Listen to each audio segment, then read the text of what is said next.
So back to ballet. Had a week off. Signed up to do that again.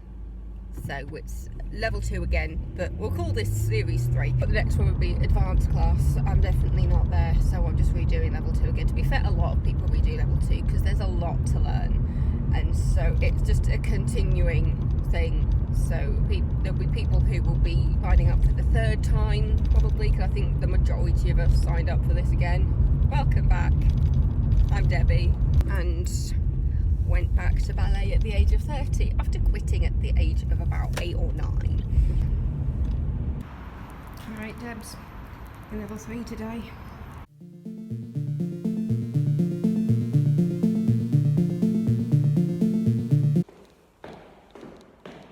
Nice and warm and toasty today, because it's like 5 degrees outside. Hello! So, it's an hour-ish later. It's 8:15. Had a good, fun-filled lesson, looking back at the basics of level 2 again, which really shows me how much I've grown and how much I have actually learnt, because obviously level 2ers who are redoing it again are there. Current level 1s that have just joined us, because I can't call myself a level 1er anymore because this is 2nd time round on level 2 now. So but yeah, so going back to like the glissades and stuff, really breaking it down again, because obviously the level 1s were joining, and we were doing like an allegro.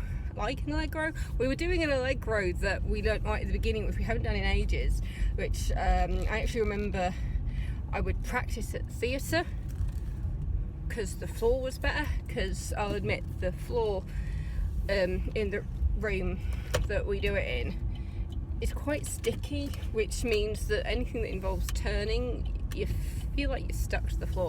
The allegro that we were doing, it was let's get my thing out.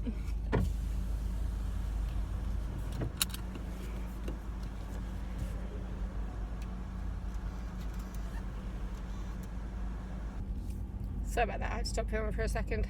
Do that thing where you've just done something so many times you don't realise you haven't done it. That's what just happened to me. I thought I just paid for my ticket, but I hadn't, so I had to stop and get out. But yes, I can't remember what I was saying, but it was something to do with the allegro, I think. But yeah, we were doing an allegro, which we learnt right at the beginning of level 2, which I hadn't thought about in ages. I remember practicing it at the playhouse when I was outside of the theatre, because I felt the floor was better for trying to practice the turns.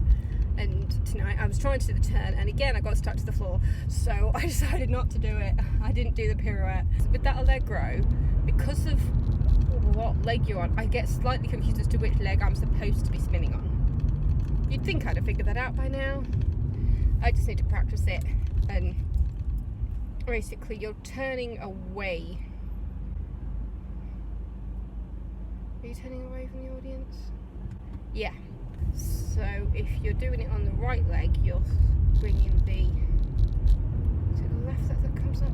See, this is my brain trying to process it, because in my head I can't figure out which leg I should be spinning on. Really annoying. So that's fine, I just need to practice, but I haven't had the chance to practice at the theatre much because I've been inside the auditorium so much recently. It means I've got to see some cool shows when people are behaving themselves, because I'll admit the last show that I was on, very intimate space. It's in the Rock Void, which is a brand new studio space that we've got, which is basically underneath, how northern am I getting? It's underneath where the box office used to be. It's just a void, which is called the Rock Void. Yay. But it's a very intimate space, and the play, very serious play involving grief and murder and rape, so it's a very, very serious show. And on the first night, apparently they were all very well behaved, and you could hear a pin drop on opening night.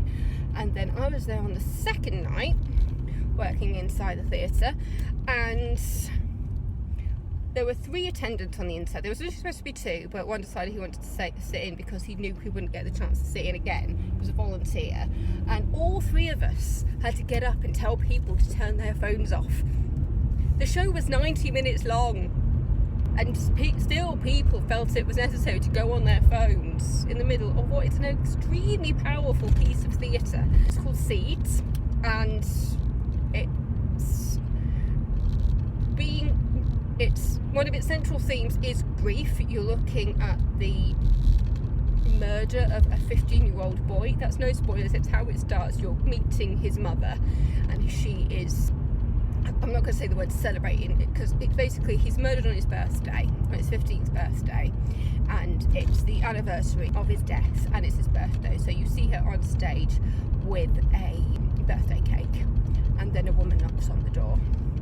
And throughout the play, you're basically trying to figure out the connection between these two people. It ends up with them trying to recreate what happened to her son on the day that he died. It's a very, very powerful piece of theatre.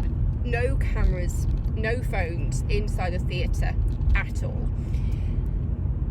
And so when somebody's on their phone before a show, usually it's just like, is it just like checking what time it is, you know, they're taking a selfie, whatever.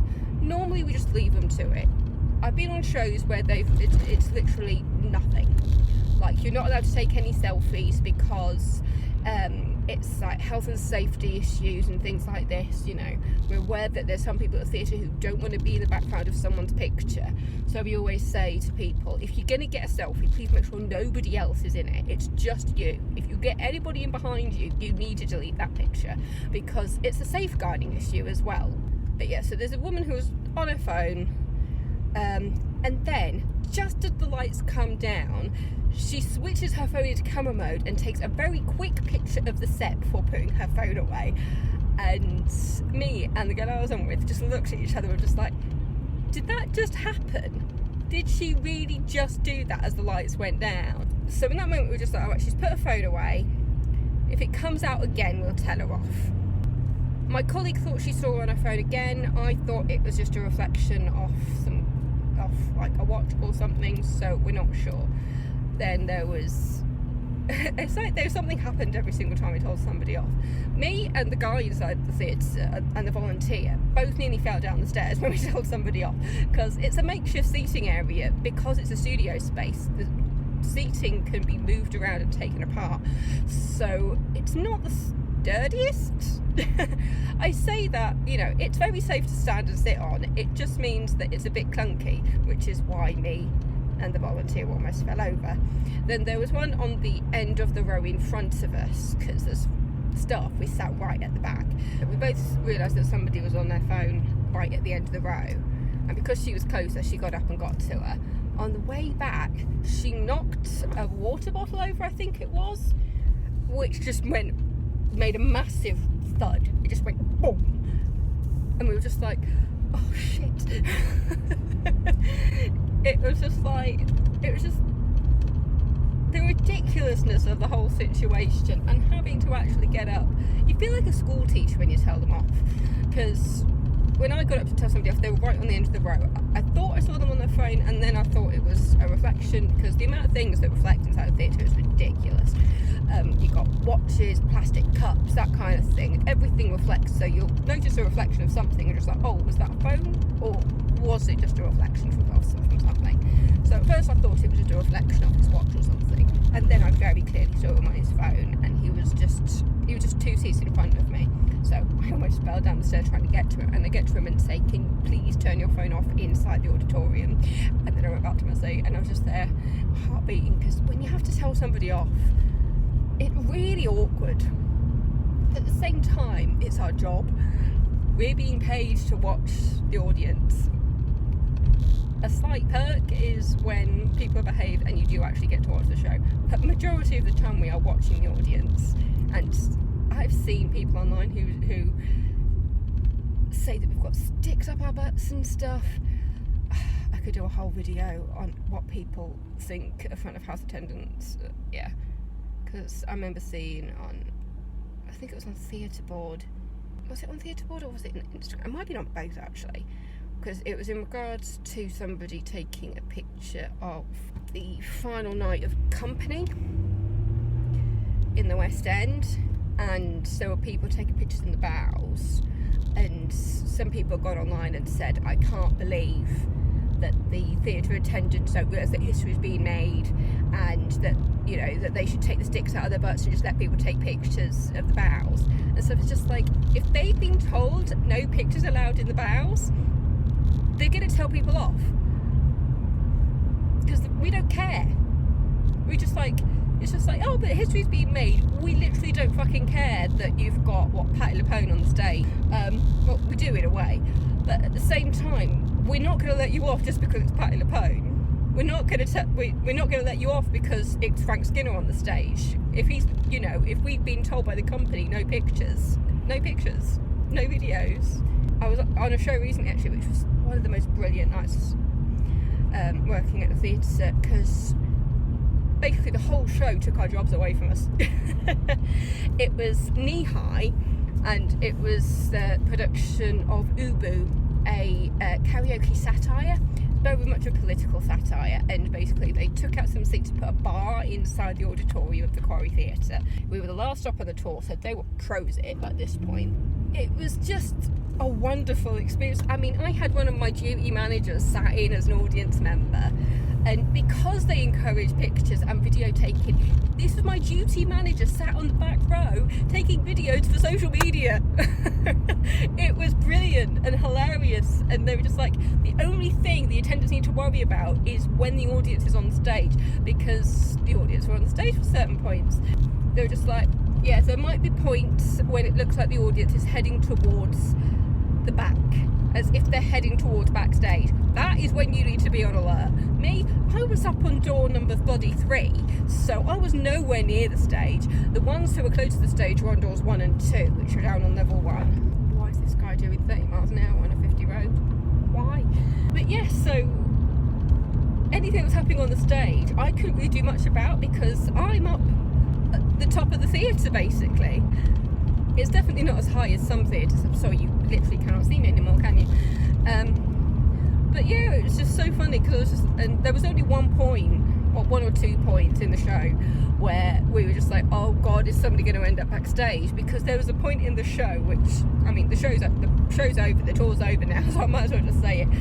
One of the characters is dressed up as a bear, and I don't know if he actually could see anything, but they implied that he couldn't, and were getting the audience involved in helping him downstairs and helping him to get into the wings and things. So they were actively encouraging audience members to walk this guy in a bear costume into the wings. So we were just there going, okay, how far is he going?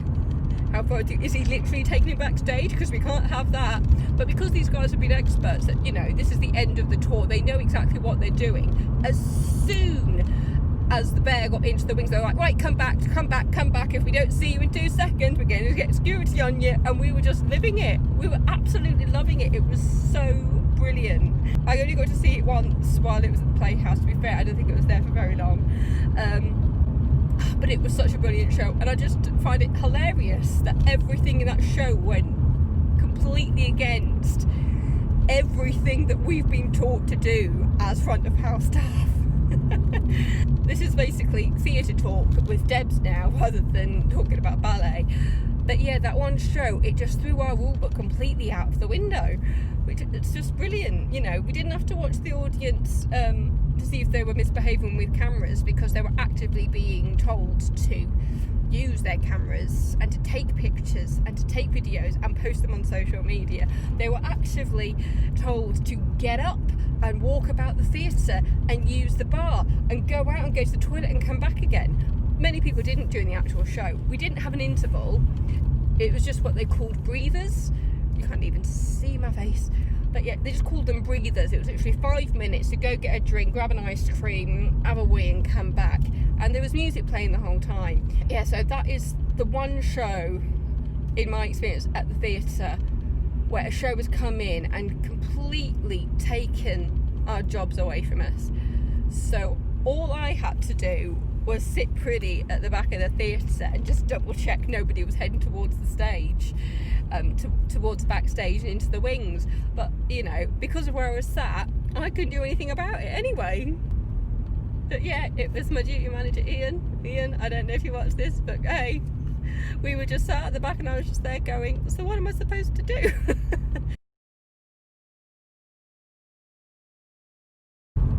Yeah, it was a very bizarre experience on Ubu, but it was a fantastic show and I'd love to see more of their stuff because I swear I've seen something else by Knee High. I cannot remember what it was. Ubu, a karaoke satire, was one of my most insane nights at the theatre and I loved every single second of it.